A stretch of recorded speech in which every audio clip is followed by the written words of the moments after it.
ಮುಂದಿನ ಅಂಶವಾಗಿ ಇವತ್ತಿನ ಕಾರ್ಯಕ್ರಮದಲ್ಲಿ ಸಮಗ್ರ ಜೀವನ ಶೈಲಿ ಭಾಗದಲ್ಲಿ ದೇಹದಲ್ಲಿ ಗ್ಲೂಕೋಸ್ ಅನ್ನೋದು ಅದು ಪ್ರಾಧಾನ್ಯತೆ, ಅದು ಯಾವ ತರ ಉತ್ಪನ್ನ ಆಗತ್ತೆ, ಅದರಿಂದ ಅದು ಯಾವ ತರ ನಾವು ನಿಯಂತ್ರಣಗೊಳಿಸ್ಕೋಬೇಕು, ನಿಯಂತ್ರಣ ಮಾಡಿಲ್ಲ ಅಂದ್ರೆ ಏನೇನು ಅಡ್ಡ ಪರಿಣಾಮಗಳಾಗತ್ತೆ ಅಂತ ತಿಳ್ಕೊಂಡಾಗ ಪ್ರಯತ್ನ ಮಾಡೋಣ. ಸೊ ದೇಹದಲ್ಲಿ ಗ್ಲೂಕೋಸ್ ಅಂತ ಈ ಅದ್ಭುತವಾದ ಅಂಶ, ಇದು ನಾವು ಇಡೀ ನಮ್ಮ ಮಾನವ ದೇಹನೇ ಸೊ ಆರೋಗ್ಯವಂತವಾಗಿ ಇಟ್ಕೋಬೇಕಂದ್ರೆ ಈ ದೇಹದಲ್ಲಿ ಇರುವಂತ ಗ್ಲೂಕೋಸ್ವನ್ನು ತುಂಬಾ ನಿಯಂತ್ರಣವಾಗಿ ಇಟ್ಕೋಬೇಕು. ಸ್ನೇಹಿತರೆ, ಈಗಾಗಲೇ ನೋಡ್ತಾ ಇರ್ತೀವಿ, ಎಷ್ಟೋ ಜನ ಬೇರೆ ಬೇರೆ ಕಾಯಿಲೆಗಳಿಂದ, ತುಂಬಾ ವ್ಯಾಧಿಗಳಿಂದ ಅವರು ಸಫರ್ ಆಗ್ತಾ ಇರ್ತಾರೆ.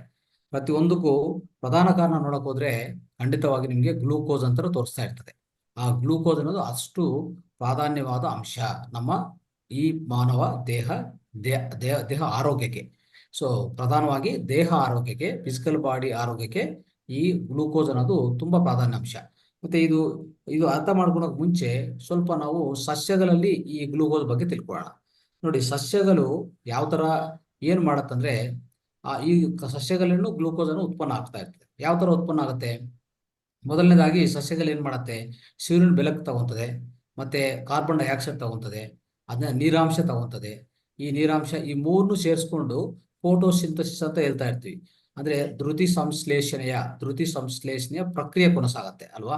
ಸೊ ಆ ಪ್ರಕ್ರಿಯೆದಿಂದ, ಫೋಟೋಸಿಂಥಸಿಸ್ ಇಂದ ಈ ಸಸ್ಯ ಏನ್ ಮಾಡತ್ತೆ, ಈ ಮೂರು ಅಂಶಗಳು ತಗೊಂಡು ಈ ಮೂಲಭೂತ ಅಂಶಗಳು ಯಾವ್ಯಾವುದು? ನೀರು, CO2 ಮತ್ತೆ ಸೂರ್ಯನ ಬೆಳಕು. ಈ ಮೂರು ಸೇರ್ಕೊಂಡು ಅದೇನ್ ಮಾಡತ್ತೆ, ಅದ್ರ ಸಸ್ಯ ಒಳಗಡೆನೆ ಗ್ಲೂಕೋಸ್ ಅನ್ನು ಉತ್ಪನ್ನ ಮಾಡತ್ತೆ. ಇದು ಅರ್ಥ ಮಾಡ್ಕೊಳ್ಳಿ. ಮತ್ತೆ ಈ ಗ್ಲೂಕೋಸ್ ಅನ್ನು ಏನಾಗುತ್ತೆ, ಯಾವ ರೀತಿಯಲ್ಲಿ ಸಸ್ಯದಲ್ಲಿ ಸಿಗತ್ತೆ ಅಂದ್ರೆ, ನಾವು ನೋಡ್ತಾ ಇರ್ತೀವಿ, ಈ ಫೈಬರು, ನಾವು ತಿರುವಂತ ಪದಾರ್ಥದಲ್ಲಿ ಫೈಬರ್ ಆಗ್ಬೋದು, ಪ್ರೋಟೀನ್ಗಳು ಅಲ್ವಾ, ಈ ಫೈಬರು, ಇಂಥ ಯಾವುದೇ ಕಾರ್ಬೋಹೈಡ್ರೇಟ್ಗಳು, ಇದೆಲ್ಲ ನಾವು ಏನೇನು ಸೇವನೆ ಮಾಡ್ತೀವೋ ಇದೆಲ್ಲಾನು ಈ ಗ್ಲೂಕೋಸ್ ಇಂದ ಉತ್ಪನ್ನ ಆಗುವಂತ ಅಂಶಗಳೇ ಅಂತ ಅರ್ಥ ಮಾಡ್ಕೊಳ್ಳಿ ಅಲ್ವಾ. ಇವು ಯಾವ ರೀತಿಯಲ್ಲಿ ಸಿಗತ್ತೆ ನಮಗೆ ಸಸ್ಯಗಳಲ್ಲಿ ಅಂದ್ರೆ, ಈ ಧಾನ್ಯಗಳು, ಮತ್ತೆ ತರಕಾರಿಗಳು, ಹಣ್ಣುಗಳು, ಮತ್ತೆ ಬೇಳೆಕಾಳುಗಳು, ಮತ್ತೆ ಈ ಯಾವುದೇ ಎಣ್ಣೆಗಳು, ಅಂದ್ರೆ ಆಯಿಲ್ಸು, ಈ ವಿವಿಧ ರೂಪದಲ್ಲಿ ನಾವು ಸೇವನೆ ಮಾಡ್ತಾ ಹೋಗ್ತೀವಿ. ನಮ್ಮ ನಿತ್ಯ ಜೀವನದಲ್ಲಿ ವಿವಿಧ ರೂಪದಲ್ಲಿ ನಾವು ಆಹಾರ ಸೇವನೆ ಮಾಡ್ತೀವಲ್ಲ. ಯಾವುದೇ ಧಾನ್ಯ ತಗೋಲಿ, ತರಕಾರಿ ತಗೋಲಿ, ಹಣ್ಣುಗಳು ತಗೋಲಿ, ಸೊ ಈ ಯಾವುದೇ ತಗೊಂಡಿದ್ರು ಅದ್ರ ಒಳಗಡೆ ಸೇರ್ಕೊಂಡಿರ್ತದೆ ಯಾವ್ದಾವುದು ಕಾರ್ಬೋಹೈಡ್ರೇಟ್ಗಳು, ಮತ್ತೆ ಪ್ರೋಟೀನು, ಮತ್ತೆ ವಿಟಮಿನ್ಸ್ಗಳು. ಇಂಥ ಅಂಶಗಳೆಲ್ಲಾನು ಆ ಸಸ್ಯದಿಂದ ಬಂದಿರೋದೆ. ನಾವು ತಿನ್ನುವಂತ ಪದಾರ್ಥಗಳು ಯಾವುದೇ ತಿಂದ್ರು ಅದು ಸಸ್ಯಗಳಿಂದ ತಯಾರಾಗಿರೋದೆ ಅಲ್ವಾ. ಸೊ ಅದರಲ್ಲಿನೂ ಆ ಗ್ಲೂಕೋಸ್ಗೂ ಅಷ್ಟು ಪ್ರಾಧಾನ್ಯತೆ ಇದೆ. ಅಂದ್ರೆ ಗ್ಲೂಕೋಸ್ ಇಂದಾನೇ ಉತ್ಪನ್ನ ಆಗಿರೋದು ಇದೆಲ್ಲ. ನಾವು ಇವಾಗ ಕಾರ್ಬೋಹೈಡ್ರೇಟ್ ತಗೊಂಡು, ಪ್ರೋಟೀನ್ ತಗೊಂಡಿದ್ರು, ಇಲ್ಲ ವಿಟಮಿನ್ಸ್ ಬರ್ತಾ ಇದೆ ಅಂದ್ರೆ ಇದೆಲ್ಲಾನು ಆ ಸಸ್ಯದಲ್ಲಿರುವಂತ ಗ್ಲೂಕೋಸ್ ಇಂದ ಉತ್ಪನ್ನ ಆಗಿರೋದಂತ ಅರ್ಥ ಮಾಡ್ಕೊಳ್ಳಿ. ಅದಕ್ಕೋಸ್ಕರ ಸಸ್ಯದಲ್ಲಿನೂ ಆ ಗ್ಲೂಕೋಸ್ ಅಷ್ಟು ಪ್ರಾಧಾನ್ಯತೆ ಇದೆ. ಆಯ್ತು, ಈಗ ನಾವು ಯಾವುದೇ ಸಸ್ಯದಿಂದ ಒಂದು ಧಾನ್ಯ ಅಂತ ತರಕಾರಿ ತಗೊಂಡಿದ್ವಿ, ಇಲ್ಲ ತರಕಾರಿನೋ, ಧಾನ್ಯನೋ, ಹಣ್ಣುಗಳು, ಇಲ್ಲ ಬೇಳೆಕಾಳುಗಳು ಯಾವುದೋ ಸೇವನೆ ಮಾಡಿದಂತ ಇಟ್ಕೊಳ್ಳಿ. ಇವೆಲ್ಲ ಏನಾಗ್ತದೆ, ನಮ್ಮ ದೇಹ ಒಳಗಡೆ ಹೋಗಕ್ ಮುಂಚೆ ಮೊದಲನೇದಾಗಿ ಏನಾಗ್ತದೆ, ನಾವು ಆ ಧಾನ್ಯ ಇಲ್ಲ ಅಂದ್ರೆ ತರಕಾರಿಗಳು, ಸೊ ಏನ್ ಮಾಡ್ತೀವಿ, ಬಯಸ್ತೀವಿ ಅಂದ್ರೆ ಒಂದು ಒಳ್ಳೆ ಆಹಾರ ತರ ನಾವು ರೆಡಿ ಮಾಡ್ಕೊಂತೀವಿ ಅಲ್ವಾ. ಸೊ ಆ ತರ ರೆಡಿ ಮಾಡ್ಕೊಂಡು ನಾವೇನ್ ಮಾಡ್ತೀವಿ, ನಾವು ಆಹಾರ ಸೇವನೆ ಮಾಡ್ತೀವಿ. ಆಹಾರ ಅಂದ್ರೆ ಬಯಸಿದ ಆಹಾರ, ಇಲ್ಲಾಂದ್ರೆ ಹಾಗೆ ನಾವು ನೈಸರ್ಗಿಕವಾಗಿ ನ್ಯಾಚುರಲ್ ಫುಡ್, ರಾ ಫುಡ್ ಅಂತ ತಿಂತಾ ಇರ್ತೀವಲ್ವಾ.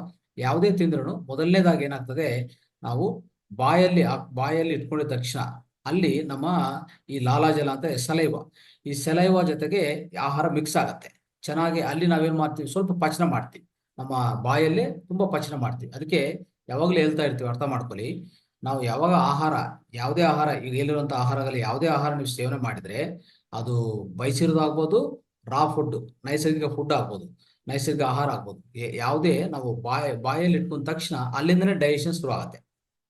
ಅಲ್ಲಿಂದನೇ ನಿಮ್ಮ ಜೀರ್ಣ ಅನ್ನೋದು ಅಲ್ಲಿಂದನೇ ಶುರು ಆಗುತ್ತೆ. ಯಾವ ತರ ಶುರು ಆಗುತ್ತೆ, ನಮ್ಮ ಬಾಯಿ ಒಳಗಡೆ ಇರುವಂತ ಲಾಲಾಜಲ ಅಂದ್ರೆ ಅದೊಂದು ಈ ಸಲೈವ ಮತ್ತೆ ಈ ಆಹಾರ ಎರಡು ಚೆನ್ನಾಗಿ ಮಿಕ್ಸ್ ಆಗುತ್ತೆ ಅಲ್ವಾ.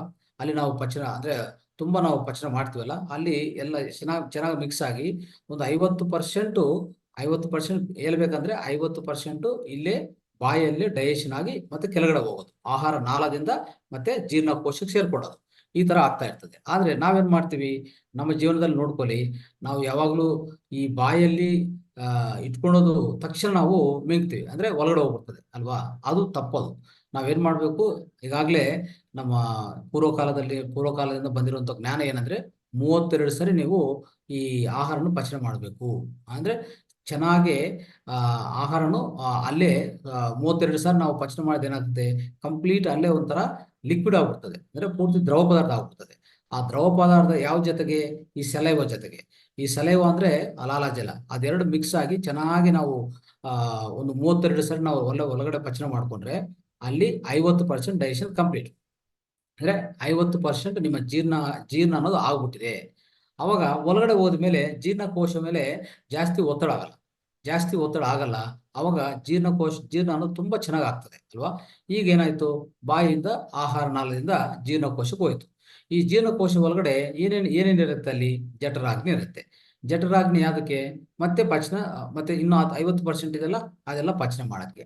ಈ ಜಠರಾಗ್ನಿ ನೋಡೋದು ಯಾರು, ಯಕೃತ್ತು. ಯಕೃತ್ತು ಏನ್ ಮಾಡತ್ತೆ, ಯಕೃತ್ತು ಮತ್ತೆ ಪ್ಯಾನ್ಕ್ರಿಯಾಸ್. ಆ ಯಕೃತ್ತು ಪಕ್ಕದಲ್ಲೇ ಒಂದು ಗಾಲ್ ಬ್ಲಾಡರ್ ಅಂತ ಇರುತ್ತೆ, ಗಾಲ್ ಬ್ಲಾಡರ್. ಸೊ ಆ ಗಾಲ್ ಬ್ಲಾಡರು ಈ ಯಕೃತ್ತು ಸೇರ್ಕೊಂಡು ಏನ್ ಮಾಡತ್ತಂದ್ರೆ, ನಮ್ಮ ಆ ಜೀರ್ಣಕೋಶ ಒಳಗಡೆ ಏನೇನು ಎಂಜೈಮ್ಗಳು ಬೇಕೋ ಆ ಎಂಜೈಮ್ಗಳೆಲ್ಲ ಉತ್ಪನ್ನ ಮಾಡುತ್ತೆ. ಉತ್ಪನ್ನ ಮಾಡಿ ಸರಿಯಾದ ಆ ಜಠರಾಗ್ನಿನಲ್ಲಿ ನೋಡ್ತದೆ, ಸರಿಯಾದ ಜಠರಾಗ್ನಿ ಅಲ್ಲಿ ನಿರ್ವಹಿಸಿ ನಿಯಂತ್ರಿಸಿ ಆ ಈ ಮಿಕ್ಕಿರುವಂತ 50% ಅಲ್ಲಿ ಜೀರ್ಣ ಮಾಡ್ತದೆ. ಅಲ್ಲಿ ಜೀರ್ಣ ಮಾಡಿದ ತಕ್ಷಣ ಏನಾಗ್ತದೆ ಅಂದ್ರೆ, ನಿಮ್ಗೆ ಅಲ್ಲಿಂದ ಜೀರ್ಣ ಆಗಿದ ತಕ್ಷಣ ಅಲ್ಲಿಂದ ಒಂದು ಗ್ಲೂಕೋಸ್ ಅಂದ್ರೆ ಒಂದು ಶಕ್ತಿ ಉತ್ಪನ್ನ ಆಗುತ್ತೆ. ಆ ಶಕ್ತಿ ಹೆಸರೇ ನಾವು ಗ್ಲೂಕೋಸ್ ಅಂತ ಹೇಳ್ತೀವಿ ಸ್ನೇಹಿತರೆ. ಆ ಶಕ್ತಿ ಅನ್ನೋದು ಯಾವಾಗ ಉತ್ಪನ್ನ ಆಗುತ್ತೋ ಅದೇನಾಗ್ತದೆ, ಸಣ್ಣ ಕರ್ಲಿದೆಲ್ಲ ಅದಕ್ಕೂ ಸಂಗ್ರಹಿಸ್ಕೊತದೆ. ಸಣ್ಣ ಕರ್ಲು ಒಳಗಡೆ ಸಂಗ್ರಹಿಸ್ಕೊಂಡು ಸಂಗ್ರಹಿಸ್ಕೊಂತ ಅಂದ್ರೆ ಈ ಗ್ಲೂಕೋಸು ಜೊತೆಗೆ ಯಾವುದೇ ಬೇರೆ ಬೇರೆ ವಿಟಮಿನ್ಗಳು, ಈ ಮಿನರಲ್ಸ್ ಅಂದ್ರೆ ಲವಣಗಳು ಎಲ್ಲ ಇರ್ತದಲ್ಲ, ಎಲ್ಲಾನು ಸಣ್ಣ ಕರ್ಲು ಒಳಗಡೆ ಸಂಗ್ರಹಿಸ್ಕೊಂಡ್ರೆ ಸಣ್ಣ ಕರ್ಲಿಂದ ಏನಾಗ್ತದೆ, ಬ್ಲಡ್ ಒಳಗಡೆ ರಕ್ತದಲ್ಲಿ ಪ್ರವೇಶಿಸ್ತದೆ. ರಕ್ತದಲ್ಲಿ ಪ್ರವೇಶಿಸಿದ ಮೇಲೆ ಎಲ್ಲಾ ಬೇರೆ ಇತ್ಯಾದಿ ಆ ಪೋಷಕಗಳು ಆ ಜೊತೆಗೆ ಈ ಗ್ಲೂಕೋಸು ಎಲ್ಲಾನು ಬ್ಲಡ್ ಒಳಗಡೆ ಸೇರ್ಕೊಂತದೆ. ಈ ಬ್ಲಡ್ ಅಲ್ಲಿ ಅಂದ್ರೆ ರಕ್ತ ಒಳಗಡೆ ಪ್ರವೇಶಿಸಿದ ಮೇಲೆ ಅಲ್ಲಿಂದ ಏನಾಗ್ತದೆ, ಪೂರ್ತಿ ಇಡೀ ದೇಹದಲ್ಲಿ ಹರಿತಾ ಇರ್ತದೆ. ರಕ್ತ ಎಲ್ಲಿರ್ತದೆ, ರಕ್ತ ಇಡೀ ದೇಹದಲ್ಲಿ ಹರಿತಾ ಇರ್ತದೆ ಅಲ್ವಾ, ಫ್ಲೋ ಆಗ್ತಾ ಇರ್ತದೆ. ಅವಾಗ ರಕ್ತ ಎಲ್ಲೆಲ್ಲಿ ಹೋಗುತ್ತೋ ಆ ರಕ್ತದಿಂದ ಈ ಗ್ಲೂಕೋಸ್ನು ಆ ರಕ್ತದಿಂದನೇ ಪ್ರತಿ ಜೀವಕೋಶಕ್ಕೂ ಅಂದ್ರೆ ಪ್ರತಿ ಅಂಗಕ್ಕೆ, ಪ್ರತಿ ಅವಯವ ಅಂದ್ರೆ ಖಂಡಿತವಾಗಿ ಅವಯವ ಒಳಗಡೆ ಇರೋದೇ ಜೀವಕೋಶಗಳು ಅಲ್ವಾ. ಆ ಪ್ರತಿ ಜೀವಕೋಶಕ್ಕೆ ಈ ರಕ್ತ ಮುಖಾಂತರ ಈ ಗ್ಲೂಕೋಸ್ ಅನ್ನೋದು ಸೇರ್ತಾ ಇರ್ತದೆ. ಇದು ಆಗುವಂತ ಪ್ರಕ್ರಿಯೆ ಅರ್ಥ ಮಾಡ್ಕೊಳ್ಳಿ. ಮತ್ತೆ ಅಂದ್ರೆ ಈ ಪ್ರತಿ ಜೀವಕೋಶಕ್ಕೂ, ಪ್ರತಿ ಅಂಗಕ್ಕೆ, ಪ್ರತಿ ಜೀವಕೋಶಕ್ಕೆ ಈ ಗ್ಲೂಕೋಸ್ ಅನ್ನೋದು ಒಂದು ಶಕ್ತಿ. ಏನ್ ಶಕ್ತಿ ಅದು, ಭೌತಿಕ ಶಕ್ತಿ. ಆ ಭೌತಿಕ ಶಕ್ತಿ ಇಲ್ಲ ಅಂದ್ರೆ ಕೆಲಸ ಮಾಡಕ್ಕಾಗಲ್ಲ ಯಾವುದು, ಜೀವಕೋಶ ಸತ್ತು ಹೋಗ್ತದೆ. ಈ ಶಕ್ತಿ ಅನ್ನೋದು ಸರಿಯಾಗಿ ಕೊಡ್ತಾ ಇಲ್ಲ ಅಂದ್ರೆ ನೋಡಿ, ಅದಕ್ಕೆ ನಾವು ಆಹಾರ ತಿಂದಿಲ್ಲ ಅಂತ ಇಟ್ಕೊಳ್ಳಿ, ಒಂದು 10 ಡೇಸು ಅಂದ್ರೆ ಒಂದು 10 ದಿನ 15 ದಿನ ಆಹಾರ ತಿಂದಿಲ್ಲ ಅಂತ ಇಟ್ಕೊಳ್ಳಿ, ಏನಾಗ್ತದೆ, ಖಂಡಿತವಾಗಿ ನಮ್ಮ ಜೀವಕೋಶಗಳೆಲ್ಲ ಸತ್ತೋಗಿ ದೇಹನೇ ಕ್ಷೀಣಿಸ್ತದೆ. ಅವಾಗ ಸಾವು ಅನ್ನೋದು ಬರುತ್ತೆ ಅಲ್ವಾ. ಸೊ ಈ ತರ ಆಗೋದು. ಅದಕ್ಕೆ ಶಕ್ತಿ ಅನ್ನೋದು ಪ್ರತಿ ಜೀವಕೋಶಕ್ಕೆ ಬೇಕು. ಆ ಜೀವಕೋಶಕ್ಕೆ ಬೇಕಾದ ಶಕ್ತಿ ನಾವು ವಿವಿಧ ರೂಪದಲ್ಲಿ ಕೊಡ್ತೀವಿ. ಒಂದು ಭೌತಿಕ ಶಕ್ತಿ ಅಂದ್ರೆ ಈಗ ಆಹಾರ ತಿಂದ್ಮೇಲೆ ಉತ್ಪನ್ನ ಆಗುವಂತ ಗ್ಲೂಕೋಸ್, ಅದೊಂದೇ ಅಲ್ಲ, ನಾವು ಶ್ವಾಸ ತಗೊಂತೀವಿ, ಅದು ಪ್ರಾಣಶಕ್ತಿ ಕೊಡ್ತೀವಿ. ಮತ್ತೆ ನಾವು ಧ್ಯಾನ ಮಾಡ್ತೀವಿ, ವಿಶ್ವಶಕ್ತಿ ಬರುತ್ತೆ, ಅದರಿಂದ ಪ್ರಾಣಶಕ್ತಿ ಕೊಡ್ತೀವಿ. ತರ್ಕ ಈ ಹಸಿರು ತರಕಾರಿಗಳು ಏನಾಗ್ತದೆ, ಗ್ರೀನ್ ವೆಜಿಟೇಬಲ್ಸ್ ಎಲ್ಲ ಒಳ್ಳೆ ಪ್ರಾಣಶಕ್ತಿ ತಂದು ಕೊಡ್ತದೆ ದೇಹಕ್ಕೆ ಅಲ್ವಾ. ಸೊ ಈ ತರ ವಿವಿಧ ರೂಪದಲ್ಲಿ ನಾವು ಈ ಶಕ್ತಿ ಅನ್ನೋದು ಪ್ರತಿ ಜೀವಕೋಶ ಕೊಡ್ಲೇಬೇಕು. ಇಲ್ಲಾಂದ್ರೆ ಜೀವಕೋಶ ಬದುಕಲ್ಲ, ಜೀವಕೋಶ ಮನಗಡೆ ಇಲ್ಲ ಅಂತ ಅರ್ಥ ಮಾಡ್ಕೋಬೇಕು ನಾವು. ಸೊ ಸ್ನೇಹಿತರೆ, ಇಷ್ಟು ಈ ಶಕ್ತಿ ಅನ್ನೋದಕ್ಕೆ ಅಷ್ಟು ಪ್ರಾಧಾನ್ಯತೆ ಇದೆ. ಆದ್ರೆ ಮತ್ತೆ ಈ ಗ್ಲೂಕೋಸ್ ಅನ್ನೋದು ನಾವು ತಿನ್ನುವಂತ ಆಹಾರ ಶೈಲಿಯಿಂದ, ಆಹಾರ ಪದಾರ್ಥಗಳಿಂದ ಎಷ್ಟು ಗ್ಲೂಕೋಸ್ ಅನ್ನೋದು ಉತ್ಪನ್ನ ಆಗ್ತಾ ಇದೆ, ಇದು ಅರ್ಥ ಮಾಡ್ಕೊಳ್ಳೋಕೆ ಪ್ರಯತ್ನ ಮಾಡೋಣ. ಎಷ್ಟು ಗ್ಲೂಕೋಸ್ ಬೇಕಾಗಿದೆ ದೇಹಕ್ಕೆ. ಮೊದಲನೇದಾಗಿ ಅಂದ್ರೆ ನಮ್ಮ ದೇಹದಲ್ಲಿರುವಂಥದ್ದು 5ರಿಂದ 6 ಲೀಟರ್ ರಕ್ತ ಇದೆ. ಆ 5ರಿಂದ 6 ಲೀಟರ್ ರಕ್ತ ಏನಿದೆಯೋ ಅದ್ರ ಒಳಗಡೆ 1 ಲೀಟರ್ಗೆ 1 ಗ್ರಾಮು ಗ್ಲೂಕೋಸು ಕಡ್ಡಾಯವಾಗಿ ಅವಶ್ಯಕತೆ ಇದೆ, ಅರ್ಥ ಮಾಡ್ಕೊಳ್ಳಿ. ಅಂದ್ರೆ ಯಾವುದಕ್ಕೂ, ಎಲ್ಲಾ ಜೀವಕೋಶಗಳು ಸರಿಯಾದ ಕೆಲಸ ಮಾಡ್ಬೇಕಂದ್ರೆ ತನ್ನಂತ ಕೆಲಸ ಪ್ರತಿ ಜೀವಕೋಶ ಮಾಡ್ತಾ ಇದ್ರೇನೆ, ಜೀವಕೋಶ ಕರೆಕ್ಟ್ ಆಗಿ ಮಾಡಿದ್ರೆ ಅವಯವ ಆರೋಗ್ಯ ಚೆನ್ನಾಗಿರ್ತದೆ ಅಲ್ವಾ. ಅದಕ್ಕೋಸ್ಕರ ಏನಾಗ್ತದೆ, ಪ್ರತಿ 1 ಲೀಟರ್ ರಕ್ತದಲ್ಲಿ 1 ಗ್ರಾಮ್ ಗ್ಲೂಕೋಸ್ ಕಡ್ಡಾಯವಾಗಿರ್ಬೇಕು. ಅದೇ ತರ 5 ರಿಂದ 6 ಲೀಟರ್ ಅಂದ್ರೆ ನಮ್ಮ ದೇಹ, ಇಡೀ ದೇಹದಲ್ಲಿ 5 ರಿಂದ 6 ಗ್ರಾಮ್ ಗ್ಲೂಕೋಸ್ ಮಾತ್ರ ಬೇಕಾಗಿರೋದು. ಮತ್ತೆ ನಾವೇನ್ ಮಾಡ್ತಾ ಇದ್ವಿ, ನಾವು ತಿನ್ನೋ ಆಹಾರ ಪದಾರ್ಥದಲ್ಲಿ ನೋಡಿದ್ರೆ ನಿಜವಾಗಿ ಈ ಇತ್ತೀಚಿನ ಕಾಲದಲ್ಲಿ ನೋಡ್ತಾ ಇದ್ರೆ ಎಲ್ಲರೂ ಅಕ್ಕಿ ಇಲ್ಲ ಗೋಧಿ, chapati, rice, white rice, chapati. ಈ ರೈಸ್ನು ಅಷ್ಟೇ ಪಾಲಿಶ್ ಮಾಡಿಲ್ಲ ಅದು, ಎಲ್ಲ ಪಾಲಿಶ್ ರೈಸ್, ಪೂರ್ತಿ ಪಾಲಿಶ್ ಮಾಡಿರ್ತಾರೆ ಅಲ್ವಾ. ಅದ್ರ ಮೇಲೆ ಸ್ವಲ್ಪ ನಾರ ಪದಾರ್ಥ ಇರಲ್ಲ, ಮೇಲೆ ನೋಡಿದ್ರೆ ಸ್ವಲ್ಪ ನಾರ ಪದಾರ್ಥ ಇಲ್ಲ. ಅಂತ ಅಕ್ಕಿದಿಂದ ನಾವು ರೈಸ್ ಮಾಡ್ಕೊಂತ ವೈಟ್ ರೈಸು, ಗೋಧಿ. ಈಗಾಗಲೇ ಸ್ಟೋ ಕ್ಲಾಸಸ್ ನಾವು ನಡೆದಿದ್ವಿ ಮಾತಾರ್ ಫೌಂಡೇಶನ್ ಇಂದ. ನಿಮ್ಗೆ ಹಿಂದಿನ ಕ್ಲಾಸ್ ಅಲ್ಲಿ ಇದ್ರ ಬಗ್ಗೆ ಮಹತ್ವದ ಜ್ಞಾನ ಕೊಟ್ಟಿದ್ವಿ. ಆ ಜ್ಞಾನದಿಂದ ಎಷ್ಟೋ ಜನ ಈಗಾಗಲೇ ಬಿಟ್ಟಿರ್ತಾರ ಅಂತ ಅನ್ಕೊಂಡಿದ್ದೀನಿ ನಾನು. ಸೊ ಖಂಡಿತವಾಗಿ ನೀವೆಲ್ಲ ಬಿಟ್ಟಿರ್ತೀರ ಅಂತ ಅನ್ಕೊಂಡಿದ್ದೀನಿ. ವೈಟ್ ರೈಸ್ ಅಂದ್ರೆ ಪಾಲಿಶ್ ರೈಸ್ ತಿನ್ನಬಾರದು. ಸೊ ಈ ಕಾರ್ಬೋಹೈಡ್ರೇಟ್ಗಳು, ಏನೇನು ಕಾರ್ಬೋಹೈಡ್ರೇಟ್ಗಳು ಸೇವನೆ ಮಾಡ್ತೀವೋ, ಮತ್ತೆ ಏನೇನು ಸಕ್ಕರೆ ಅಂಶ ನೋಡಿ, ಸ್ವೀಟ್ಗಳು ತಿಂತಾ ಇರ್ತಾರೆ. ಸ್ವೀಟ್ಗಳು ಅಂದ್ರೆ ಯಾವುದೇ ಸ್ವೀಟ್ ಇರಲಿ, ಅದೇ ಸಕ್ಕರೆಯಿಂದ ಶುಗರಿಂದ ತಯಾರಾಗಿರ್ತದೆ ಅಲ್ವಾ. ಆ ಸಕ್ಕರೆಯಿಂದ ತಯಾರಂತ ಆ ಸ್ವೀಟ್ಗಳು ತಿಂದ್ರೆ ಸೊ ಏನಾಗ್ತದೆ, ಒಂದು ಅಂದ್ರೆ ಅನಶ್ವತವಾಗಿ ಸಡನ್ ಆಗಿ ಇರೋದಿರೋದೇ ಈ ಗ್ಲೂಕೋಸ್ ಜಂಪ್ ಆಗ್ಬಿಡ್ತದೆ. ಗ್ಲೂಕೋಸ್ ಅನ್ನೋದು ಅತಿ ಹೆಚ್ಚಾಗಿ ನಮಗೆ ನಮ್ಮ ದೇಹದಲ್ಲಿ ಉತ್ಪನ್ನ ಆಗತ್ತೆ. ಅದನ್ನು ಒಳ್ಳೇದಲ್ಲ. ಸೊ ಈ ತರ ಈ ಕೆಟ್ಟ ಆಹಾರ ಸೇರಿಯಿಂದ ಸ್ನೇಹಿತರೆ ಏನಾಗಿದೆ, ಸೊ ನಮಗೂ ಆಗ್ತಾರಂತಂದ್ರೆ ಅಂದ್ರೆ ನಮ್ಮ ದೇಹದಲ್ಲಿ 150 ಗ್ರಾಮ್ ಅಂದ್ರೆ 100 ಗ್ರಾಮ್ಸು, 150 ಗ್ರಾಮು ಗ್ಲೂಕೋಸ್ ಒಂದೇ ಸರಿ ಉತ್ಪನ್ನ ಆಗ್ತಾ ಇದೆ. ಮತ್ತೆ ಇದು ಖರ್ಚು ಮಾಡೋದು ಯಾರು? ಖರ್ಚು ಮಾಡೋಕೆ ನಮ್ಗೆ ಅಂತ ಕೆಲಸ ನಾವೇನಾದ್ರು ಮಾಡ್ತಾ ಇದೀವಾ? ನಾವು ಫಿಸಿಕಲ್ ವರ್ಕ್ ಏನ್ ಮಾಡಲಿಲ್ಲ ಅಂದ್ರೆ ಕಾಯ ಕಷ್ಟ ಏನಿಲ್ಲ. ಏನಿದ್ರು ಮನೋ ಕಷ್ಟ ಅಂದ್ರೆ ಮನೋದಿಂದ, ಅಂದ್ರೆ ಮನಸ್ಸಿಂದ ನಾವು ಕೆಲಸ ಮಾಡ್ತಾ ಹೋಗ್ತೀವಿ. ಅಂದ್ರೆ ಕೂತ್ಕೊಂಡು ಕೆಲಸ ಮಾಡ್ತಾ ಇರ್ತಾರೆ ಇತ್ತೀಚಿನ ಕಾಲದಲ್ಲಿ. ಎಷ್ಟು ಎಲ್ಲಾರು ಆತರ ಕೆಲಸ ಮಾಡ್ತಾ ಇರ್ತಾರೆ ನೋಡಿ. ಮನೆಯಲ್ಲಿ ಅಂದ್ರೆ ಹೌಸ್ ವೈಫ್ ಆಗಿರ್ಬೋದು, ಅವರು ಮಾಡೋದ್ರು ಕೆಲಸ ಜಾಸ್ತಿ ಕೆಲಸಗಳು. ಸೊ ಕೂತ್ಕೊಂಡು ಇಲ್ಲಾಂದ್ರೆ ಸ್ವಲ್ಪ ಓಡಾಡ್ತಾರೆ ಅಷ್ಟೇ, ಆದ್ರೆ ಫಿಸಿಕಲ್ ವರ್ಕ್ ಮಾಡಲ್ವಲ್ಲ. ಈಗ ಒಂದು ಲೇಬರ್ ಇದ್ದಾರೆ, ಫಾರ್ ಎಕ್ಸಾಂಪಲ್ ಯಾವುದೋ ಬಿಲ್ಡಿಂಗ್ ಅಲ್ಲಿ ಲೇಬರ್ ಕೆಲಸ ಮಾಡ್ತಾರೆ, ಅವರೆಲ್ಲ ಏನ್ ಮಾಡ್ತಾರೆ, ಸೊ ಒಳ್ಳೆ ಕಾಯ ಕಷ್ಟ ಮಾಡ್ತಾರೆ. ಅವರು ಇಂಥ ಪದಾರ್ಥದಲ್ಲಿ ಯಾವುದೇ ಸೇವನೆ ಮಾಡಿದ್ರು ಅದು ಕರಗತ್ತೆ ಪೂರ್ತಿ. ಅವರು ಆ ಗ್ಲೂಕೋಸ್ ಉತ್ಪನ್ನ ಆಗಿರ್ತದೆ ಹೆಚ್ಚಾಗಿ, ಆದ್ರೆ ಮತ್ತೆ ಅದು ಕರಗಿಸ್ತಾರೆ. ಅದು ಕರಗಿಸ್ಕೊಂಡು ಏನಾಗ್ತದೆ, ಅವರು ಆರೋಗ್ಯವಂತವಾಗಿರ್ತಾರೆ. ಆದ್ರೆ ನಾವು ಆಫೀಸಲ್ಲಿ ಕೆಲಸ ಮಾಡೋರು, ಇಲ್ಲಾಂದ್ರೆ ಈಗ ಮಕ್ಕಳಾಗ್ಬೋದು, ಸೊ ಓದಕ್ ಹೋಗ್ತಾರೆ, ಇಲ್ಲಾಂದ್ರೆ ಹೌಸ್ ವೈಫ್ ಮನೇಲಿ ಇರ್ತಾರೆ, ಸೊ ಯಾವುದೇ ಬಿಸ್ನೆಸ್ ಮಾಡಕ್ ಹೋಗ್ತಾರೆ, ಅಲ್ಲಿನೂ ಅಷ್ಟೇ ಮೀಟಿಂಗ್ಗಳು ಸುಮ್ಮನೆ. ಅಂದ್ರೆ ಮೈಂಡ್ ಯೂಸ್ ಮಾಡೋದೆ, ದೇಹನ ಸರಿಯಾಗಿ ಜಾಸ್ತಿ ಯೂಸ್ ಮಾಡೋದಿಲ್ಲ. ಅದಕ್ಕೆ ಏನ್ ಮಾಡ್ತಾರೆ, ಸೊ ಅದು ಪ್ರತ್ಯಾಮ್ನಾಯವಾಗಿ ಜನ ಏನ್ ಮಾಡ್ತಾರೆ, ಈ ಜಿಮ್ಗೆ ಹೋಗ್ತಾರೆ. ಅದು ಜಿಮ್ಮನು ಏನಿದೆ ಅಸಹಜ. ಅದೇನಾಗ್ತದೆ, ಒಂದೊಂದು ಅಂಗ ಮೇಲೆ, ಒಂದು ಅವಯವ ಮೇಲೆ ಜಾಸ್ತಿ ಪ್ರೆಷರ್ ಕೊಡ್ತಾರೆ. ಅದು ತಪ್ಪದು, ಆತರ ಮಾಡಬಾರ್ದು. ಅದು ಬಿಟ್ಟು ಬೇರೆದ್ ಮಾಡ್ಕೊಳ್ಳಿ, ಯಾವುದು ಸಹಜವಾಗಿರುವಂಥದ್ದು. ಎಕ್ಸಸೈಸು, ಸ್ವಲ್ಪ ಈ ವ್ಯಾಯಾಮ, ನಿಮ್ಗೆ ವ್ಯಾಯಾಮದಲ್ಲಿ ಏನೇನು ವ್ಯಾಯಾಮಗಳು ಗೊತ್ತೋ ಅದು ಮಾಡಿ. ಮತ್ತೆ ಆಸನಗಳು ಮಾಡಿ, ಪ್ರಾಣಾಯಾಮ ಮಾಡಿ ಅಲ್ವಾ. ನೆಕ್ಸ್ಟ್ ಕೊನೆಯದಿ ಮನಸ್ಸುಗೋಸ್ಕರ, ಆತ್ಮಗೋಸ್ಕರ ಧ್ಯಾನ. ಅದು ಪ್ರತಿ ದಿವಸ ನಿಮ್ಗೆ ಈ ಕ್ಲಾಸಲ್ಲಿ ಆಗುತ್ತೆ, ಮತ್ತೆ ನೀವು ಆಚೆಕಡೆ ಮಾಡ್ಕೋಬಹುದು. ಸೊ ಈ ತರ ಮಾಡ್ಕೊಂಡು ಹೋದ್ರೆ ಏನಾಗತ್ತೆ, ಈ ಹೆಚ್ಚು ಪರಿಣಾಮದಲ್ಲಿ ನಾವು ಆಹಾರ ತಿನ್ನೋದಂತೂ ಈಗಾಗಲೇ ನೀವು ಮಾಸ್ಟರ್ಸ್ ಆಗಿ ನೀವು ಚೇಂಜ್ ಮಾಡಿರ್ತೀರಿ. ಆದ್ರೆ ಆಚೆ ಕಡೆ ಇರುವಂತ ಇನ್ನೂ ಎಷ್ಟೋ ಜನ ಇದಾರಲ್ಲ, ಅವ್ರಿಗೆ ಈ ಗ್ಲೂಕೋಸ್ ಬಗ್ಗೆ ಗೊತ್ತಿಲ್ಲ. ಈ ಜ್ಞಾನದ ಪೂರ್ತಿ ಅವ್ರಿಗೂ ಅರಿವೇ ಇಲ್ಲ. ಅವಾಗ ಏನ್ ಮಾಡ್ತಾರೆ, ಯಾವ ಆಹಾರ ತಿಂದ್ರೆ ಆಹಾರ ತಿಂತಾರೆ. ಯಾರೋ ಬಂದು ಒಂದು ಕೋಕೋ ಕೋಲಾ ಕೊಟ್ರೆ ಕೋಕೋ ಕೋಲಾ ಕುಡಿತಾರೆ. ಯಾರೋ ಬಂದು ಒಂದು ಸ್ವೀಟ್ ಕೊಟ್ರೆ ಸ್ವೀಟ್ ಕುಡಿಯೋದು, ಸ್ವೀಟ್ ತಿನ್ನೋದು ಅಲ್ವಾ. ಅದನ್ನು ಅಷ್ಟೇ, ಒಂದು ಆಹಾರ ತಿಂದ ಮೇಲೆ ಇನ್ನೊಂದು ಆಹಾರ ಮಧ್ಯದಲ್ಲಿ ಕನಿಷ್ಠ ಪಕ್ಷ 3 ಗಂಟೆ ಗ್ಯಾಪ್ ಇರಬೇಕು. ಆ ತರ ನಾವು ಮಾಡ್ತಾ ಇಲ್ಲ. ಏನ್ ಮಾಡ್ತೀವಿ, ಈಗ ಏನೋ ತಿಂದಿರ್ತೀವಿ, ಯಾರೋ ಒಂದು ಮನೆಗೆ ಹೋಗ್ತೀವಿ, ಮತ್ತೆ ಅವ್ರು ಏನೋ ಕೊಟ್ಟರೆ ಮತ್ತೆ ತಿಂತೀವಿ.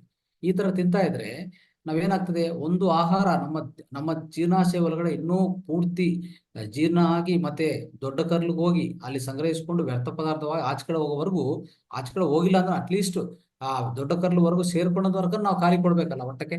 ಆತರ ಇಲ್ಲ. ಮತ್ತೆ ಇನ್ನೊಂದು ಆಹಾರ ಹಾಕೋದು. ಈಗಾಗಲೇ ಒಂದು ಆಹಾರ ಜೀರ್ಣ ಆಗ್ತಾ ಇರ್ತದೆ, ಇನ್ನೊಂದು ಆಹಾರ ಮತ್ತೆ ಹಾಕ್ತಿವಿ. ಈ ತರ ಮಾಡ್ತಾ ಹೋದ್ರೆ ಎಲ್ಲಿ ನಿಯಂತ್ರಣ ಇದೆ ನಿಮ್ಮ ಗ್ಲೂಕೋಸ್ಗೆ?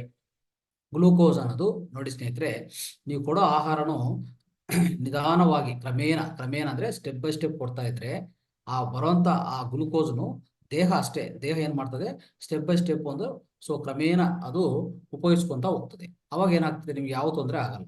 ಅಂದ್ರೆ ರಕ್ತ ಒಳಗಡೆ ಈ ಗ್ಲೂಕೋಸ್ ಅತಿ ಹೆಚ್ಚು ಪರಿಣಾಮದಲ್ಲಿ ಜಂಪ್ ಆಗಲ್ಲ, ಅಂದ್ರೆ ಹೆಚ್ಚಾಗಲ್ಲ. ಒಂದೇ ಸರಿ ಹೆಚ್ಚಾಗಿದ್ರೆ ಅದೇ ನಿಮ್ಗೆ ಅಡ್ಡ ಪರಿಣಾಮ ತಂದುಕೊಡೋದು. ಏನಾಗ್ತದೆ ಈಗ ಅರ್ಥ ಮಾಡ್ಕೊಳ್ಳಿ. ಸೊ ಈಗ ಹೇಳಿದ್ವಲ್ಲ, ಈ 1 ಗ್ರಾಮ್ 1 ಲೀಟರ್ ಇರುವಂತ ರೂಲ್ ಇದೆಯಲ್ಲ, ಆ ಅದು ಪಾಲನೆ ಮಾಡಕ್ಕೂ ಸಾಧ್ಯವಾಗ್ತಾ ಇಲ್ಲ. ಈ ಕಾಲದ ಇತ್ತೀಚಿನ ಕಾಲದಲ್ಲಿ ಸಾಧ್ಯವಾಗ್ತಾ ಇಲ್ಲ. ಸೊ ಇಂದಿನ ಕಾಲದಲ್ಲಿ ಸಾಧ್ಯವಾಗ್ತಾ ಇಲ್ಲ. ಏನಾಗ್ತಾ ಇದೆ ಅಂದ್ರೆ ಹೆಚ್ಚು ಪರಿಣಾಮದಲ್ಲಿ ಗ್ಲೂಕೋಸ್ ಯಾವಾಗಲೂ ಪ್ರತಿಯೊಬ್ಬರ ರಕ್ತದಲ್ಲಿ ಹಾಗೆ ಇರ್ತದೆ, ಹಾಗೆ ಇರ್ತಾ ಇದೆ. ಮತ್ತೆ ಇದನ್ನ ಏನ್ ಮಾಡತ್ತೆ ಅಂದ್ರೆ ನೆಕ್ಸ್ಟ್ ಏನಾಗ್ತದೆ ನೋಡಿ ದೇಹದಲ್ಲಿ ಈ ಯಕೃತ್ತು ಮತ್ತೆ ಈ ಒಂದು ಗ್ರಂಥಿ ಇದೆ, ಅಂದ್ರೆ ಈ ನಮ್ಮ ಯಕೃತ್ತು ಪಕ್ಕದಲ್ಲಿ ಪ್ಯಾಂಕ್ರಿಯಾಸ್ ಗ್ರಂಥಿ ಇವೆಲ್ಲ ಏನ್ ಮಾಡ್ತದೆ ಗೊತ್ತಾ. ಮತ್ತೆ ಇದು ಆ ಯಾವುದು ಥೈರಾಯ್ಡ್ ಗ್ರಂಥಿ, ಈ ಅಡ್ರಿನಲ್ ಗ್ರಂಥಿಗಳಂತ ಹೇಳ್ತೀವಲ್ಲ, ಅಂತರಸ್ರಾವ ಗ್ರಂಥಿಗಳಂತ ಹೇಳ್ತೀವಲ್ಲ, ಈ ಮೂರು ಏನ್ ಮಾಡುತ್ತೆ ಗೊತ್ತಾ.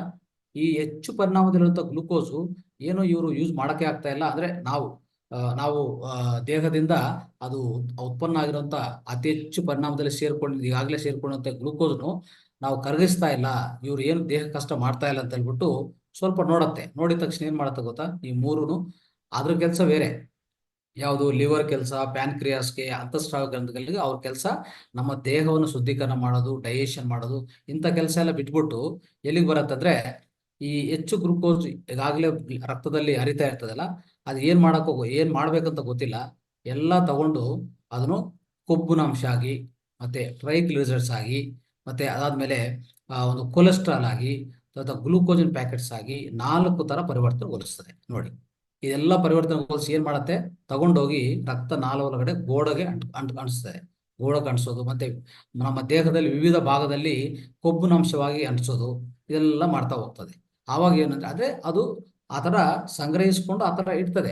ಯಾಕಂದ್ರೆ ಹೆಚ್ಚು ಗ್ಲೂಕೋಸು ರಕ್ತದಲ್ಲಿ ಹರಿತಾ ಇದ್ರೆ ಅದು ಕಷ್ಟ ಅಲ್ವಾ. ಅದಕ್ಕೋಸ್ಕರ ದೇಹಕ್ಕೆ ಒಂದು ಸಿಸ್ಟಮ್ ಇದೆ ಒಳಗಡೆ, ನಮ್ಮ ಒಳಗಡೆನೆ ಅದಕ್ಕೆ ಇಂಟೆಲಿಜೆನ್ಸ್, ಅದಕ್ಕೆ ಒಂದು ವಿವೇಕ ಅಂತ ಅಲ್ವಾ, ಆ ವಿವೇಕ ಅನ್ನೋದು ಅದಕ್ಕಿದೆ.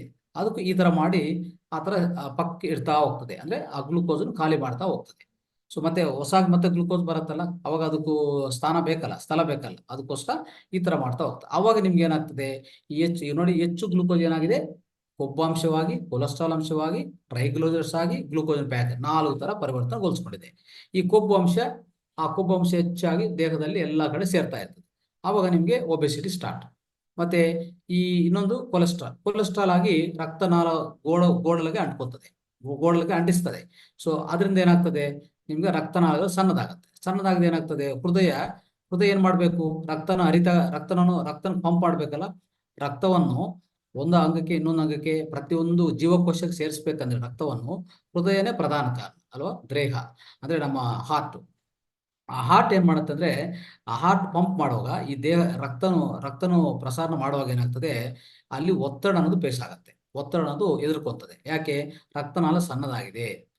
ಅಷ್ಟೇ ರಕ್ತ ಹೋಗ್ಬೇಕು ಬರ್ಬೇಕಲ್ವಾ ಆ ನಾಳ ಒಳಗಡೆ. ಆದ್ರೆ ಈಗ ರಕ್ತನಾಳ ಸಣ್ಣದಾಗಿದ್ದಲ್ಲ, ಏನಾಗಿದೆ, ಆವಾಗ ಅಲ್ಲಿ ಹೈ ಪ್ರೆಷರ್ ಅಂದ್ರೆ ಒತ್ತಡ ಅನ್ನೋದು ಎದುರ್ಕೊಂತದೆ. ಆ ಒತ್ತಡ ಏನಂತಂದ್ರೆ ಹೈ BP ಅಂತ ಕರಿತೀವಿ, ಅಂದ್ರೆ ಹೈ ಬ್ಲಡ್ ಪ್ರೆಷರ್ ಆಗಿದೆ ಅವ್ರಿಗೆ, ಈಗಾಗಲೇ ಬ್ಲಡ್ ಪ್ರೆಷರ್ ಆಗಿದೆ, ಹೈ BP ಆಗಿದೆ ಅಂತ ಹೇಳ್ತಾ ಇರ್ತೀವಿ. ಆ ತರ ಹೈ BP ಬರುತ್ತೆ. ಈಗ ಹೈ BP ಬಂತು. ಎರಡನೇದು, ಈ ಗ್ಲೂಕೋಸ್ ಹೆಚ್ಚಾಗಿದೆ ಗ್ಲೂಕೋಸ್ ಪ್ಯಾಕೆಟ್ಸ್ ಇದೆಲ್ಲ, ಅಂದ್ರೆ ಗ್ಲೂಕೋಸ್ ನಮ್ಮ ರಕ್ತದಲ್ಲಿ ಹೆಚ್ಚಾಗಿರುವಾಗ ಈಗ ಶುರು ಆಗೋದೇನು ಗೊತ್ತಾ, ಸರಿಯಾಗಿ ನಮ್ಮ ಪ್ಯಾನ್ಕ್ರಿಯಾಸ್ ಕೆಲಸ ಮಾಡಲ್ಲ. ಅದು ಯಾಕಂದ್ರೆ ಅದಕ್ಕೂ ಪ್ಯಾನ್ಕ್ರಿಯಾಸ್ಗೂ ಈ ಗ್ಲೂಕೋಸಿನ ಪ್ಯಾಕೆಟ್ಸ್ ಎಲ್ಲ ಹೋಗಿ ಅಂಟ್ಕೊಂಡಿರ್ತದೆ.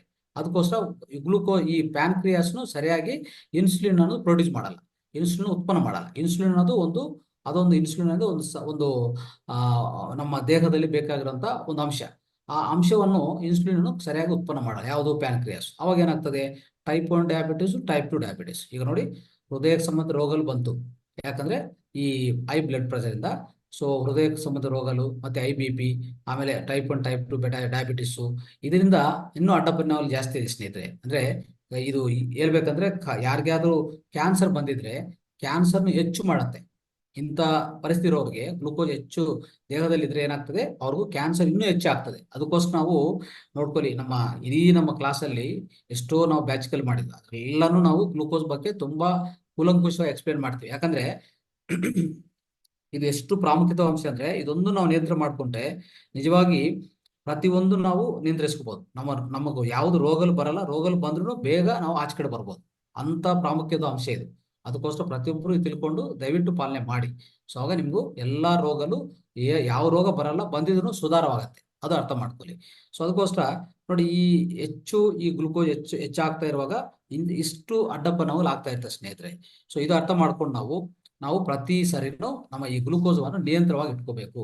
ಮತ್ತೆ ಗ್ಲೂಕೋಸವನ್ನು ನಿಯಂತ್ರಣ ಇಟ್ಕೋಬೇಕಂದ್ರೆ ಏನ್ ಮಾಡ್ಬೇಕು, ಏನೇನು ಮಾಡಿದ್ರೆ ನಮಗೆ ಆ ಗ್ಲೂಕೋಸ್ ಸರಿಯಾಗಿ ನಾವು ಪಾಲನೆ ಮಾಡ್ಕೋಬಹುದು ಅಂತ ಅರ್ಥ ಮಾಡ್ಕೋಣ. ಸೊ ಸ್ವಲ್ಪ ನಾನು ಒಂದು ಪರಿಹಾರಗಳು ಹೇಳ್ತಾ ಹೋಗ್ತೀನಿ. ಈ ಗ್ಲೂಕೋಸ್ ಅನ್ನು ಹೆಚ್ಚು ಮಾಡ್ಕೋಬಾರ್ದು, ದೇಹದಲ್ಲಿ ನಿಯಂತ್ರಣ ಇಟ್ಕೋಬೇಕಂದ್ರೆ ಏನ್ ಮಾಡ್ಬೇಕೀಗ? ಸೊ ಮೊದಲನೇದು, ನಾವೇ ನಾವು ನೋಡಿ, 1 ಗ್ರಾಮು 1 ಲೀಟರ್ ರಕ್ತದಲ್ಲಿ ಇರಬೇಕು, ಇಷ್ಟೇ ಅಲ್ವಾ ಇರಬೇಕಾಗಿರೋದು. ಸೊ ಅದನ್ನು ಖರ್ಚು ಮಾಡ್ಕೋಬೇಕಾದ್ರೆ ನೀವೇನ್ ಮಾಡ್ಬೋದು ಅಂದ್ರೆ, ಒಂದು 15 ನಿಮಿಷ ನಡೆದ್ರೆ 15 ನಿಮಿಷ ನಡಕ ಮಾಡಿ. ಅವಾಗ ಆ 1 ಗ್ರಾಮ್ ಕರಗಸಕ್ಕೆ, ಅದೊಂದು ರೂಲ್ ಆಕ್ಚುಲಿ ಹೇಳ್ಬೇಕಂದ್ರೆ, ಒಂದು ಈ ತರ ಪಾಲನೆ ಮಾಡಿ. 15 ನಿಮಿಷ ನಡಕ ಮಾಡಿದ್ರೆ 1 ಗ್ರಾಮ್ ಗ್ಲೂಕೋಸ್ ಕರಗಿಸ್ಬೋದು. ಅದೇ ತರ 5 ರಿಂದ 6 ಗ್ರಾಮ್ ನಮ್ಮ ರಕ್ತ ಒಳಗಡೆ ಅದು ಕರಗಸಕ್ಕೆ ಒಂದು 75 ಮಿನಿಟ್ಸ್, ಅಂದ್ರೆ 1 ಗಂಟೆ 15 ನಿಮಿಷ. ಪ್ರತಿಯೊಂದು ದಿವಸ 1 ಗಂಟೆ 1.5 ಗಂಟೆ ನಡಕ ಅನ್ನೋದು ಕಡ್ಡಾಯವಾಗಿ ಇಟ್ಕೊಳ್ಳಿ, ನಿಮ್ಮ ಜೀವನದಲ್ಲಿ ಅದು ಕಡ್ಡಾಯವಾಗಿ ಇಟ್ಕೊಳ್ಳಿ. ಅದು ತುಂಬಾ ಒಳ್ಳೆಯದು. ನಡಕ ಮಾಡಿದ್ರೆ ಇನ್ನು ಬೇರೆ ಬೇರೆ ಲಾಭಗಳು ಜಾಸ್ತಿ ಇದೆ. ಈ ನಡಕದ ಬಗ್ಗೆನೇ ನಾವು ಎಷ್ಟೋ ಕ್ಲಾಸಸ್ ಅಲ್ಲಿ ನಾನು ಹೇಳ್ಕೊಡ್ತಾ ಬಂದಿದ್ದೀನಿ. ಅದರಿಂದ ಬೇರೆ ಬೇರೆ ಒಳ್ಳೆ ಪರಿಣಾಮಗಳು, ಒಳ್ಳೆ ಫಲಿತಗಳು ಈಗಾಗಲೇ ತಿಳ್ಕೊಂಡಿದ್ವಿ. ಆದ್ರೆ ಇದೊಂದು ಪರಿಣಾಮ ಏನಂದ್ರೆ, ಗ್ಲೂಕೋಸ್ ಕರಗಸಕ್ಕೆ ನಡಕ ಅನ್ನೋದು ಪ್ರಾಧಾನ್ಯತೆ ಕಡ್ಡಾಯವಾಗಿ ಮಾಡಲೇಬೇಕು. ಆದ್ರೆ ನಮ್ಮ ದೇಹದಲ್ಲಿ ಏನಾಗಿದೆ, 150 ಗ್ರಾಮ್ ಸೇರ್ಕೊಂಡಿದೆ, 100 ಗ್ರಾಮ್ ಸೇರ್ಕೊಂಡಿದೆ, ಯಾವುದು ಗ್ಲೂಕೋಸ್. ಮತ್ತೆ ಅಷ್ಟು ಕರಗಸಕ್ಕೆ ಆಗತ್ತಾ?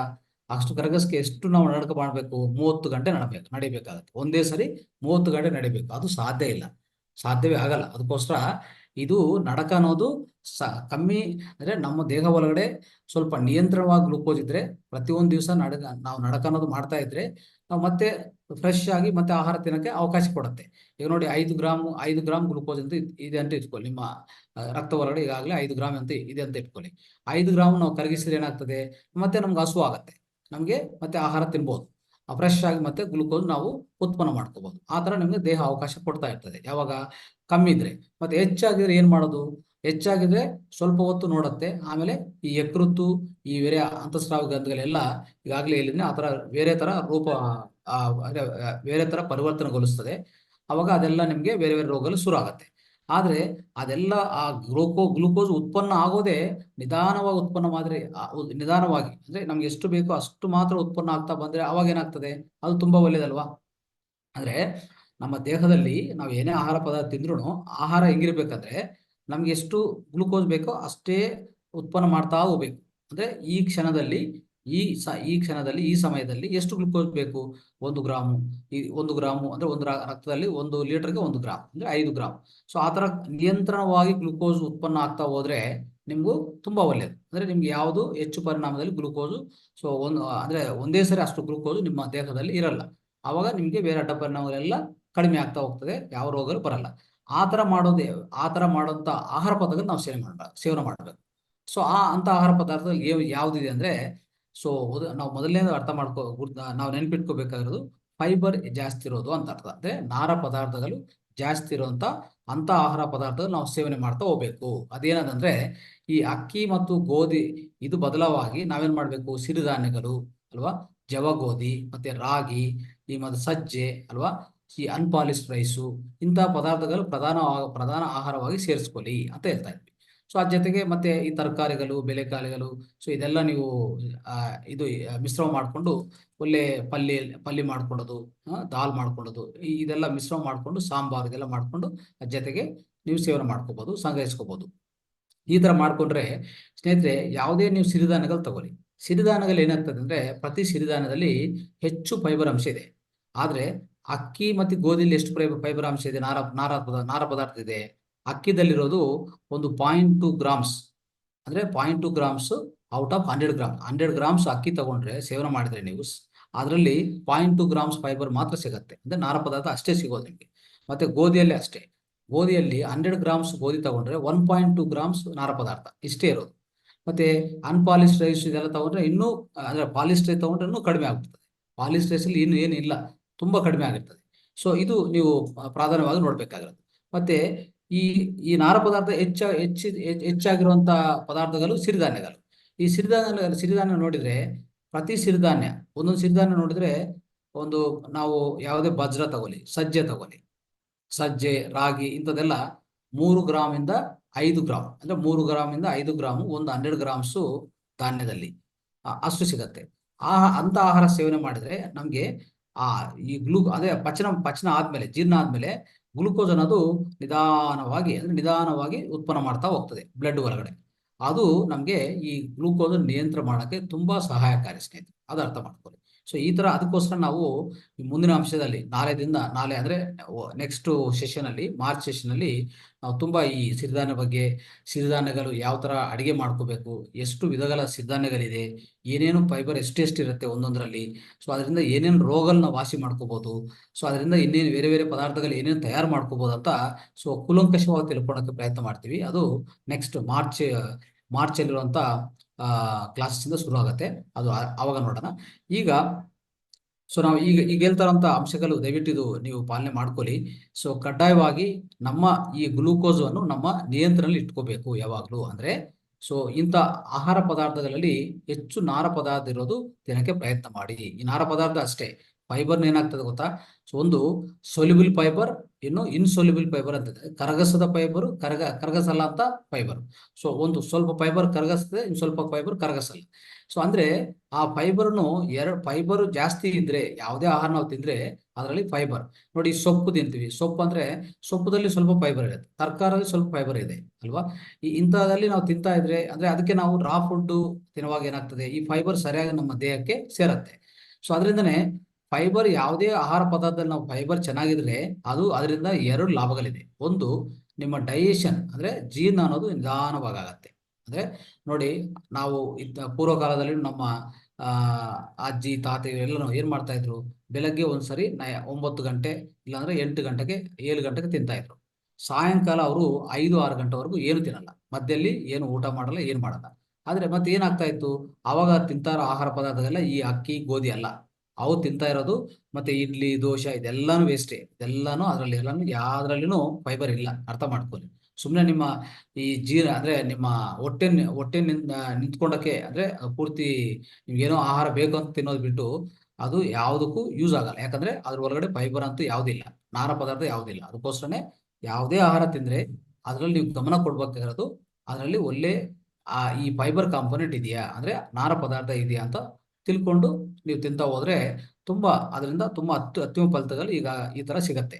ನೋಡಿ, ನಾವು ಅನ್ಕೊಂತೀವಿ ಹಣ್ಣುಗಳು ಮತ್ತೆ ಇನ್ನು ಈ ತರಕಾರಿಗಳಲ್ಲಿ ಹೆಚ್ಚು ಫೈಬರ್ ಇರುತ್ತೆ ಅಂತ ಅನ್ಕೊಂತಾ ಇರ್ತೀವಿ. ಆದ್ರೆ ಸೊ ಅರ್ಥ ಮಾಡ್ಕೊಳ್ಳಿ ಸ್ನೇಹಿತರೆ, ಈ ಯಾವುದೇ ಹಣ್ಣುಗಳು ಈ ತರಕಾರಿಗಳಲ್ಲಿ ಇರುತ್ತೆ ಎಷ್ಟು ಒಂದು ಅದರಲ್ಲಿ ಕಡಿಮೆನೇ ಇರೋದು. 90%, 90% ಏನಿರುತ್ತೆ ಗೊತ್ತಾ, ಟೋಟಲಿ ಅಲ್ಲಿರೋದು ನೀರಾಂಶ. ಪೂರ್ತಿ ಈ ತರಕಾರಿಗಳು ಹಣ್ಣುಗಳು ನೋಡಿದ್ರೆ ಎಷ್ಟು ನೀರಾಂಶ ಅಂದ್ರೆ 90% ನೀರಾಂಶ ಇರುತ್ತೆ, ಮಿಕ್ಕಿದು ಮಾತ್ರ ಬೇರೆ ಆರ್ಗಾನಿಕ್ ಮೆಟೀರಿಯಲ್ ಇರುತ್ತೆ, ಅಂದ್ರೆ ಘನ ಪದಾರ್ಥ ಇರುತ್ತೆ. ಅದು ಅರ್ಥ ಮಾಡ್ಕೊಂಡು ಸೊ ಅದಕ್ಕೋಸ್ಕರನೇ ಅದಕ್ಕಿಂತ ಪ್ರಾಧಾನ್ಯವಾಗಿರುವಂತಹ ಆಹಾರ ಪದಾರ್ಥಗಳು ಸಿರಿಧಾನ್ಯಗಳು ಮತ್ತೆ ಜವ ಗೋಧಿ, ರಾಗಿ, ಬಜ್ರ. ಸೊ ಇಂಥ ಪ್ರಧಾನ ಆಹಾರ ಪದಾರ್ಥ ಏನಿದೆಯೋ ಅದು ಜೊತೆಗೆ ಬೇಕಂದ್ರೆ ಈ ವೆಜಿಟೇಬಲ್ಸ್ ಅಂದ್ರೆ ತರಕಾರಿಗಳು ಮತ್ತೆ ಬೇಳೆಕಾಳುಗಳು ಮತ್ತೆ ಈ ಹಣ್ಣುಗಳು ಸ್ವಲ್ಪ ಸೇವನೆ ಮಾಡ್ಕೊಳ್ಳಿ. ಸೊ ಅದರಿಂದ ಜಾಸ್ತಿ ಫೈಬರ್ ಬರಲ್ಲ, ಆದ್ರೆ ಪ್ರಾಧಾನ್ಯವಾಗಿ ನಮ್ಮ ಈ ಸಿರಿಧಾನ್ಯಗಳಿಂದಲೇ ಹೆಚ್ಚಾಗಿ ನಮಗೆ ಈ ಫೈಬರ್ ಅನ್ನೋದಾದ್ರೆ ಈ ನಾರ ಪದಾರ್ಥ ದೇಹಕ್ಕೆ ಸಿಗತ್ತೆ. ಅವಾಗ ನಮ್ಮ ಈ ಗ್ಲೂಕೋಸ್ ಅನ್ನೋದು ನಿಯಂತ್ರಣವಾಗಿ ನಿಧಾನವಾಗಿ ನಮ್ಮ ದೇಹದಲ್ಲಿ ಉತ್ಪನ್ನ ಆಗ್ತಾ ಬರ್ತದೆ. ಆ ನಿಯಂತ್ರಣವಾಗಿ ಯಾವಾಗ ಗ್ಲೂಕೋಸ್ ಉತ್ಪನ್ನ ಆಗ್ತಾ ಬರ್ತದೋ ಆವಾಗ ನಮ್ಮ ದೇಹದಲ್ಲಿ ಹೆಚ್ಚು ಪರಿಣಾಮದಲ್ಲಿ ಯಾವಾಗಲೂ ಗ್ಲೂಕೋಸ್ ಇರಲ್ಲ ದೇಹದಲ್ಲಿ, ರಕ್ತದಲ್ಲಿ. ಆದ್ರಿಂದ ನಮ್ಗೆ ಏನೇ ಅಡ್ಡ ಪರಿಣಾಮಗಳು ಯಾವುದು ಬರಲ್ಲ, ನಮ್ಮ ಆರೋಗ್ಯನೂ ತುಂಬಾ ಚೆನ್ನಾಗಿರ್ತದೆ. ಸೊ ನಮ್ಮ ದೇಹ ಒಳಗಡೆ ಒಳ್ಳೆ ಡೈಜೆಷನ್ ಆಗತ್ತೆ. ಈ ನಾರ ಪದಾರ್ಥ ಡೈಜೆಷನ್ ಆಗಕ್ಕೊಂದು ಗ್ಲೂಕೋಸ್ ನಿಯಂತ್ರಿಸೋದು ಒಂದು, ಎರಡು ಆದ್ರೆ ಮೂರನೇದೇನು ಗೊತ್ತಾ, ಒಳ್ಳೆ ವಿಸರ್ಜನೆಗೂ ತುಂಬಾ ದೋಹದಿ. ಅಂದ್ರೆ ವಿಸರ್ಜನಾ ಚೆನ್ನಾಗಾಗ್ಬೇಕಂದ್ರೂ ಈ ನಾರ ಪದಾರ್ಥ ತುಂಬಾ ಬಹಳ ಹೆಲ್ಪ್ ಆಗತ್ತೆ. ಯಾಕಂದ್ರೆ ಯಾವಾಗ ನಾರ ಪದಾರ್ಥ ಇರ್ತದೋ ಅದು ಒಂದು ಇನ್ಸೋಲಬಲ್ ಫೈಬರ್ ಅಂತ ಇದೆ, ಅದರಲ್ಲಿ ಸೋಲಬಲ್ ಫೈಬರ್ ಅಂತ ಎರಡು ಇರುತ್ತೆ ಪ್ರತಿ ನಾರ ಪದಾರ್ಥದಲ್ಲಿ. ಆ ಇನ್ಸೋಲಬಲ್ ಫೈಬರ್ ಇದೆಲ್ಲ ಅದೇನು ಮಾಡತ್ತೆ ಗೊತ್ತಾ, ಅದು ಈ ವ್ಯರ್ಥ ಪದಾರ್ಥ ಏನು ಉತ್ಪನ್ನ ಆಗುತ್ತೋ ಜೀರ್ಣ ಆದ್ಮೇಲೆ ಆ ಜೊತೆಗೆ ಸೇರ್ಕೊಂಡು ದೊಡ್ಡ ಕಲ್ಲು ಸಂಗ್ರಹಿಸ್ಕೊಂತದೆ. ಅಲ್ಲಿಂದ ಆಚೆ ಕಡೆ ಹೋಗಕ್ಕೆ ಈ ನಾರ ಪದಾರ್ಥ ಇದಕ್ಕೋಸ್ಕರ ವೇಗವಂತವಾಗಿ ಆಚೆ ಕಡೆ ಹೋಗುತ್ತೆ. ಇಲ್ಲ ಅಂದ್ರೆ ಅಷ್ಟು ವೇಗವಂತವಾಗಿ ನಮ್ಗೆ ವಿಸರ್ಜನೆ ಆಗಲ್ಲ. ಸೊ ಅದು ಇನ್ನೊಂದು ಸ್ವಚ್ಛಗೊಳಿಸ್ಕೊಂಡಲ್ಲ, ಪೂರ್ತಿ ಸ್ವಚ್ಛಗೊಳಿಸ್ಕೊಂಡ ಯಾವುದು ಸ್ವಲ್ಪ ಮಿಕ್ಕೋಗತ್ತೆ, ಆ ವ್ಯರ್ಥ ಪದಾರ್ಥನು ಅಲ್ಲಿ ಮಿಕ್ಕೋಗತ್ತೆ. ಯಾವಾಗ ನಾರ ಪದಾರ್ಥ ನೀವು ತಿಂದಿರೋ ಆಹಾರದಲ್ಲಿ ಇಲ್ಲ ಅಂದ್ರೆ. ಅದಕ್ಕೋಸ್ಕರ ಡೈಜೆಷನ್ ಆಗೋದು, ಈ ಗ್ಲೂಕೋಸ್ ನಿಯಂತ್ರಣ ಮಾಡೋದು ಮತ್ತೆ ಈ ವಿಸರ್ಜನೆ ಸರಿಯಾಗಿ ಆಗೋದು ಎಲ್ಲದೂ ಕಾರಣ ನಾವು ತಿನ್ನುವಂತ ಆಹಾರ ಪದಾರ್ಥದಲ್ಲಿ ಒಳ್ಳೆ ಕ್ವಾಂಟಿಟಿಯಲ್ಲಿ ಅಂದ್ರೆ ಒಳ್ಳೆ ಪರಿಣಾಮದಲ್ಲಿ ಈ ನಾರ ಪದಾರ್ಥ ಫೈಬರ್ ಅನ್ನೋದು ಇರಲೇಬೇಕು.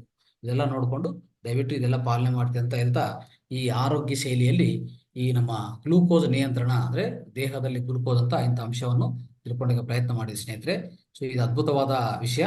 ದಯವಿಟ್ಟು ಪ್ರತಿಯೊಬ್ಬರು ಪಾಲನೆ ಮಾಡ್ಕೊತಾ ಹೋಗಿ.